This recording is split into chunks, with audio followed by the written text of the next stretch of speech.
കവിത golden diamonds presence Pluto. ഇപ്പോൾ കാണാം സൈന പ്ലേയിൽ.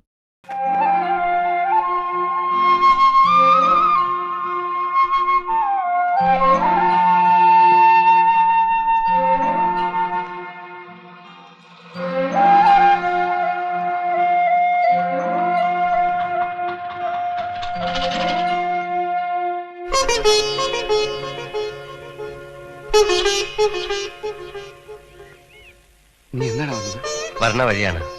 ആദ്യം നിന്നെ കാണാന്ന് വെച്ചു. മറ്റാരെയും കാണാൻ ധൈര്യമില്ല. ഒന്നറിയിച്ചെങ്കിൽ കൂട്ടിക്കൊണ്ടുവരാൻ ഞാൻ വരില്ലടാ. അറിയിക്കാൻ ഇതൊക്കെ എന്താ? കല്യാണത്തിനൊക്കെ ഉള്ള വിരുന്ന് നോക്കാണ്. നേരത്തെ നമ്മളെ അറിയിക്കൊന്നുമില്ല. ഇന്നാ ഓർഡർ വന്ന. നിന്റെ മോനെ? ആ, മോനറിയോ ഈ മാമനെ? അച്ഛൻ പറയാറില്ലേ, അച്ഛന്റെ ഏറ്റവും വലിയ കൂട്ടുകാരൻ സേതു. എന്താ മോന്റെ പേര്? നന്ദകുമാർ. ആ, മോൻ പോയി റേഷനും കൂട്ടാത്തിന് നല്ല മീൻ എന്തെങ്കിലും കിട്ടുമെങ്കിൽ മീനും മേടിച്ചിട്ട് വാ. അച്ഛൻ മാമനെയും കൂട്ടി വീട്ടിൽ പോവാ. എന്നാ മോനി ഓട്ടോയിൽ പോക്കോ, റോഡിൽ ഇറങ്ങാം. വാ. എത്രയായി? 14 രൂപ.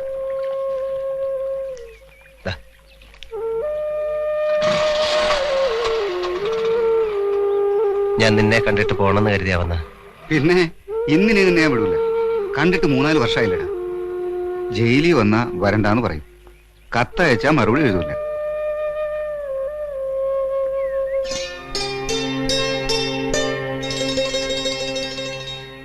ഈ ലോകത്തിന്റെ സുഖവും ഭംഗിയൊക്കെ അറിയണമെങ്കിൽ കുറച്ചാൾ ജയിലിൽ കിടക്കണം. ഏതായാലും എനിക്ക് സന്തോഷമായി. ആദ്യം എന്നെ കാണാൻ വന്നല്ലോ നീ. റിലീസിംഗ് ഓർഡർ എത്തിയെന്നറിഞ്ഞപ്പോ ആ മതിൽക്കെട്ടിന്റെ ഉള്ളിൽ നിന്ന് എങ്ങനെയെങ്കിലും രക്ഷപ്പെടണമെന്നായിരുന്നു. പുറത്തിറങ്ങിയപ്പോഴാണ് ഇനി എങ്ങോട്ടെന്നുള്ള ആലോചന. എന്നെ കണ്ടാൽ മുഖം തിരിക്കാത്തവരാരൊക്കെ ഉണ്ടെന്ന് എനിക്കറിയില്ല. എന്നാലും നീ ഉണ്ടാവുന്ന തോന്നി. ഞാൻ എന്നും ആലോചിക്കും നിന്നെ പറ്റി. നമ്മൾ ഈ വഴി സ്കൂളിൽ പോയതും കളിച്ചതും വളർന്നതും ഒക്കെ. ഓർമ്മയുണ്ടോ ഈ പാലം? ദേവിയെ കാത്ത് നമ്മളിവിടെ വന്നിരിക്കാറുള്ളത്.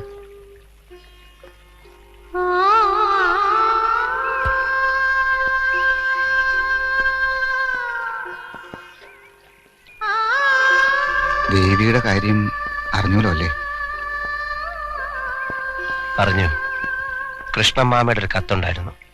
തെറ്റും മാപ്പും ഒക്കെ പറഞ്ഞ് കരഞ്ഞോണ്ടൊരു കത്ത്. വിധിയെ ആർക്കും തടുക്കാൻ പറ്റില്ല എന്നേ. ഒരു കണക്കിന് ചത്തുപോകുന്നവരാ ഭാഗ്യവാന്മാര്. അതോടെ എല്ലാം കഴിയുമല്ലോ. ദേവിയെ കൊന്നതാന്നാ പറയണേ, അവളുടെ കെട്ടിയവനും വീട്ടുകാരും കൂടി. ആളുകൾക്ക് എന്താ പറയാൻ പാടില്ലാത്ത? അല്ലെങ്കിൽ മരിച്ചു 1 കൊല്ലം കഴിഞ്ഞതിന് മുമ്പ് അയാൾ വേറെ പെണ്ണ് കിട്ടുമോ? ഒരു പെൺകുട്ടിയുണ്ട്, അതിനെപ്പോലും അയാൾ തിരിഞ്ഞു നോക്കണില്ല. കുട്ടി അയാളുടെ അല്ലെന്നാ പറയണേ. നിന്നെയായിരുന്നു അയാൾക്ക് സംശയം. കൃഷ്ണമാമ എല്ലാം എഴുതിയിരുന്നു. അതും എന്റെ തെറ്റാണ്. എല്ലാരെയും നിഷേധിച്ച് വരാൻ അവൾ തയ്യാറായതാണ്. സ്വീകരിച്ചില്ല. അന്നതാണ് നല്ലതെന്ന് തോന്നി. ഒഴിഞ്ഞു മാറി.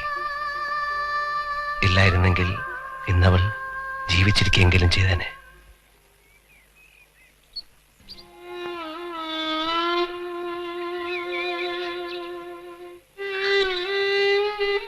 ഇന്ന് ജാമ്യത്തിലിറങ്ങി. നിശ്ചയം കഴിഞ്ഞു. കരയരുത്.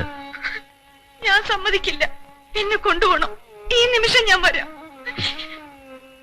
എന്നിട്ട് നമുക്ക് ഒരുമിച്ച് ജീവിക്കണം. അത് നടക്കില്ല. ഞാൻ തയ്യാറില്ല. എനിക്കെല്ലാം നഷ്ടപ്പെടുകയാണ്. നീ എനിക്ക് നഷ്ടപ്പെടണം. മുത്തശ്ശി മരിച്ചപ്പോ ഞാൻ തറവാട്ടിൽ പോയിരുന്നു. അന്ന് അച്ഛനെയും അമ്മയും രമേശനെയും ലതയൊക്കെ കണ്ടിരുന്നു. നിന്നെ പോയി കാണാറുണ്ടോന്ന് ഞാൻ അച്ഛനോട് ചോദിച്ചു. മറുപടി ഒന്നും പറഞ്ഞില്ല. പിന്നെ ഞാനൊന്നും ചോദിച്ചില്ല. തുടക്കത്തിൽ 4-5 പ്രാവശ്യം അച്ഛൻ ജയിലിൽ വന്നിരുന്നു. വന്നാ മിണ്ടാതെ അങ്ങനെ ഇരിക്കും. ചോദിച്ചാൽ എന്തെങ്കിലും പറയും. പെൻഷൻ ആയതിനു ശേഷം വന്നിട്ടില്ല. ഇടയ്ക്ക് ലത 2 വരി കുറിച്ചിടും. ലത ഇപ്പൊ നാടകത്തിൽ അഭിനയിക്കാൻ പോവാന്ന് കേട്ടു. അടുക്കളയും പാത്രങ്ങളും കിണറ്റ് വെള്ളമായിട്ടൊക്കെ നടന്ന പെണ്ണ. അതിനുശേഷം അച്ഛൻ എന്നെ വന്ന് കാണാണ്ടായത്. ഞാൻ ചോദിക്കുന്ന പേടിച്ചിട്ടാവും. പെൻഷൻ പറ്റിയപ്പോ കിട്ടിയതുകൊണ്ട് രാമപുരത്ത് വീട് വെക്കേണ്ട ഒരു കാര്യം ഉണ്ടായിരുന്നില്ല. എന്നാൽ അത് പൂർത്തിയാക്കാൻ പറ്റിയോ? അതുമില്ല. തറവാട്ടിലിപ്പോ കൃഷ്ണന്മാനും അമ്മായി മാത്രമേ ഉള്ളൂ. അവിടെ വന്ന് താമസിക്കാം. കിട്ടിയ കാശ് കൊണ്ട് ലതയുടെ കല്യാണം നടത്തായിരുന്നു. പിന്നെ എന്തെങ്കിലും ഒരു പെട്ടിക്കടയോ മറ്റോ തുടങ്ങായിരുന്നു. അച്ഛനെ നിനക്കറിയില്ലേ, ആരുടെ മുമ്പിലും തലകുനിക്കില്ല. കൃഷ്ണമാമൻ എപ്പോഴും പറയും, നിന്റെ അച്ഛൻ അഭിമാനിയല്ല, ദുരഭിമാനിയാണ്. അങ്ങനെയുള്ള ഒരാള് അമ്മയുടെ തറവാട്ടി വന്നിക്കോ? മോളെ നാടകത്തിന് വിടുന്നത് അഭിമാനാണോ? എനിക്കറിയില്ല അച്ഛനിതെങ്ങനെ സഹിക്കണമെന്ന്. ഇതൊന്നും കാണണ്ടെന്നും കേൾക്കണ്ടെന്നും വെച്ച പരോള് പോലും ഞാൻ വേണ്ടെന്ന് വെച്ചത്.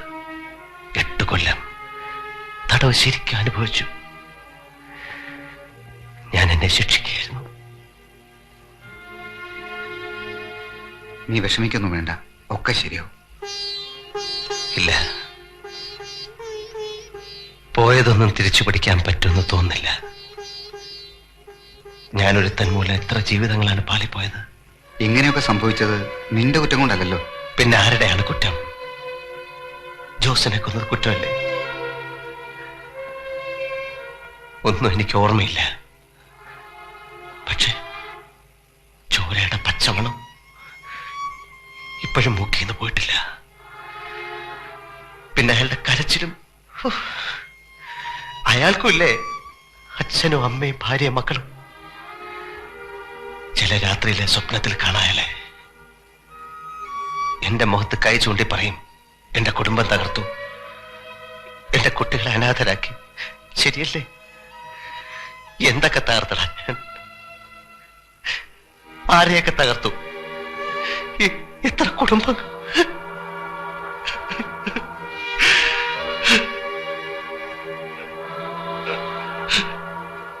സേതു, എന്താ ഇത്? 5-8 കൊല്ലമായി ഉള്ളി കിടന്ന് തിങ്ങായിരുന്നു. പറഞ്ഞു വന്നപ്പോ അടക്കാൻ പറ്റിയില്ല. പോട്ടെ, സമയം എത്രയായി?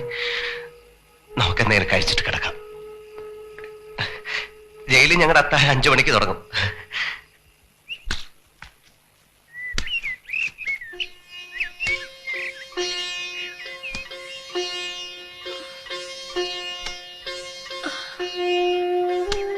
അംബികേ, എന്ത് പണി അമ്മയെ കാട്ടണേ? ഒട്ടും നടക്കരുതെന്ന് ഡോക്ടർ പറഞ്ഞിട്ടുള്ളതല്ലേ?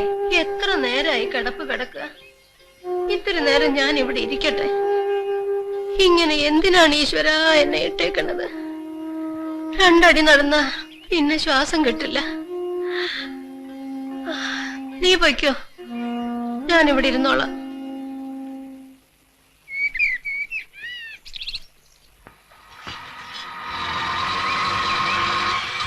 രമയ്ക്കുന്ന റിഹേഴ്സൽ ഉണ്ടെന്ന് പറഞ്ഞിട്ട്.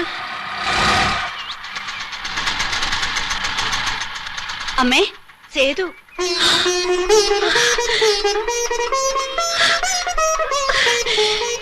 എന്റെ മോൻ. അമ്മേ, പതുക്കെ. എന്റെ മോനെ ഞാനൊന്ന് കാണട്ടെ. വേണ്ട, ഇവിടെ വന്നാ മതി. എന്റെ മോനെ സേതു.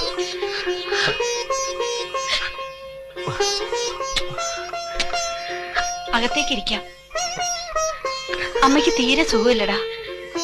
എന്തെങ്കിലും ഒന്ന് പറയടാ അമ്മയോട്.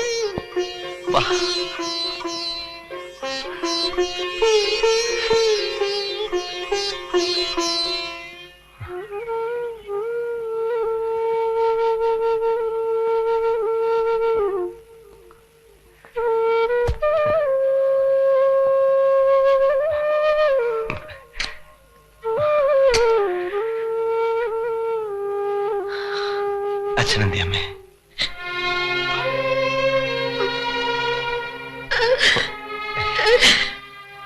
ഇനി നെഞ്ചുവേദന വരുത്തും. എന്തിനാ അമ്മ ഇങ്ങനെ കരയുന്നത്? കിടന്നു.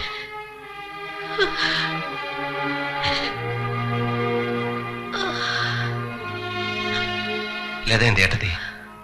ലതയ്ക്കുന്ന റിഹേഴ്സലുണ്ട്. അച്ഛനും അവളും പോയിരിക്കുക. ഇന്ന് വരില്ലേ? നാടകം രാമപുരത്ത് തന്നെയാ, വായനശാലക്കാരുടെ.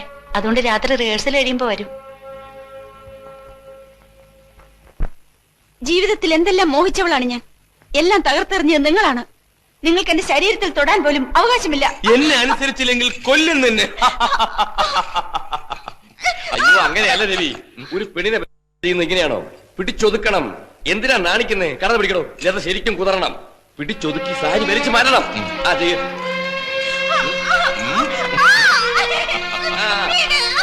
പോരാ.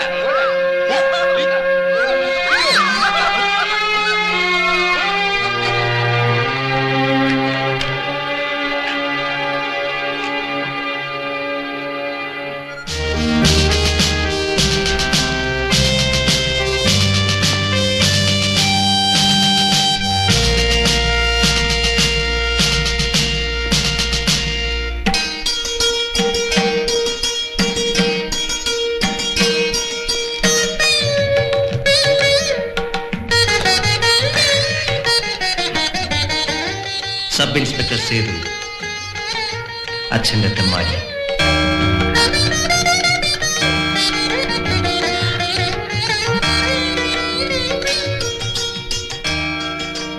ഞാൻ ഉച്ചയ്ക്കെത്തി. ഇന്നലെ ആയിരുന്നു വിട്ടത്. ഹമീദ് പറഞ്ഞിരുന്നു ചിലപ്പോൾ റിലീസിംഗ് ഉണ്ടാവുന്നു. വീട്ടിലിരുന്നാ മതിയായിരുന്നില്ലേ? അച്ഛനെ കാണാൻ മനസ്സ് കൊതിക്കായിരുന്നു.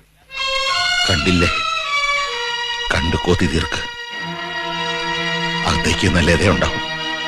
അതും കാണേണ്ട കാഴ്ച തന്നെയാ.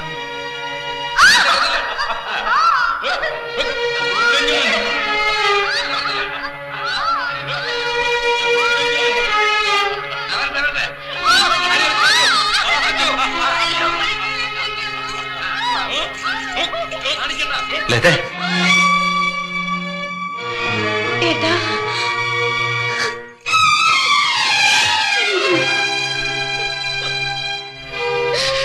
എന്താ മോളെ ഇത്? കരയല്ലേ? അച്ഛനെ കണ്ടോ? ഇവിടെ ഉണ്ടായിരുന്നു. കണ്ടു. അല്ലാതെ ഞാൻ എന്ത് ചെയ്യണം? കക്കാൻ പോണോ? ഒന്ന് എഴുന്നേറ്റ് നടക്കാൻ പോലും വയ്യാണ്ട് ഒരെണ്ണം അകത്ത് കിടക്കണുണ്ട്. കെട്ടിയവൻ ഉപേക്ഷിച്ച് വേറൊരെണ്ണം. ദേ 3-4 വയറ് കഴിയണം, ചികിത്സ, രമേശന്റെ പഠിപ്പ്. കാശ് എത്ര വേണമെന്ന് വിചാരിച്ചത്? എന്റെ പെൻഷൻ കൊണ്ട് എന്താവാനാ? അവളെ കൊണ്ടാവുന്ന അവള് ചെയ്യുന്നു. മാനാഭിമാനം നോക്കി അവിടെ ഇരിക്കുകയുള്ളൂ. ഇങ്ങനെയൊക്കെ ആയത് എന്റെ കുറ്റം കൊണ്ടല്ല. മതി പറഞ്ഞത്. നിന്നോട് പറഞ്ഞാ മനസ്സിലാവില്ലേ? 2 അടി നടന്നു എന്ന് വെച്ചാൽ എനിക്കൊരു കുഴപ്പമില്ല. ഞാൻ എന്റെ മോന്റെ അടുത്തൊന്ന് നിക്കട്ടെ. അമ്മ കിടക്ക, ഞാൻ അമ്മയുടെ മുറി വന്നിരിക്കാം. വേണ്ട, ഇവിടെ ഇരുന്നാ മതി. ഇത്തിരി കാറ്റും വെളിച്ചം കൊള്ളട്ടെ. ഇങ്ങനെയൊക്കെ ആകുന്ന സ്വപ്നത്തിൽ പോലും കരുതിയതല്ല. ഇവിടെ കൊണ്ട് എത്തിച്ച അവനോൻ തന്നെയാ. എന്നിട്ടിപ്പൊ മാനക്കേട്. നീ ഉണ്ടാക്കിയ മാനക്കേട് അത്രയും വലുതല്ല ഒന്നും. അവൻ അറിഞ്ഞോണ്ട് ഒരു തെറ്റും ചെയ്തിട്ടില്ലല്ലോ. അറിഞ്ഞോണ്ടാണെങ്കിൽ അല്ലെങ്കിൽ ഒന്നേ എനിക്ക് പറയാനുള്ളൂ. ഒരു കണക്കിന് ഈ കുടുംബം നീങ്ങുന്നുണ്ട്. ഇനി രമേശനാണ് ഒരാശ. അവനെ എങ്ങനെയെങ്കിലും ഒരു കരകയറ്റി എടുക്കണം. അതിനുവേണ്ടി മരിക്കാൻ വരെ ഞാൻ ഒരുക്കുക. അതിനിടെ ഇനിയും ഞങ്ങൾക്ക് ബുദ്ധിമുട്ടുണ്ടാക്കരുത്. ഞാൻ വന്നത് ഒരു ബുദ്ധിമുട്ടായ അച്ഛാ. ആവരുത് എന്നാ പറയണത്. ഒരു കുടുംബം തകർന്ന് തരിപ്പണമായതാ. അവിടുന്ന് വാരിക്കൊട്ടി കൊണ്ടുവരാ ഞാൻ. നീ ഇതും കൂടി തകർത്താ എല്ലാത്തിനും വല്ല വിഷവും വാങ്ങി കൊടുത്താൽ മതി. അച്ഛന്റെ അപേക്ഷ ആ ഗതി വരുത്തരുത്.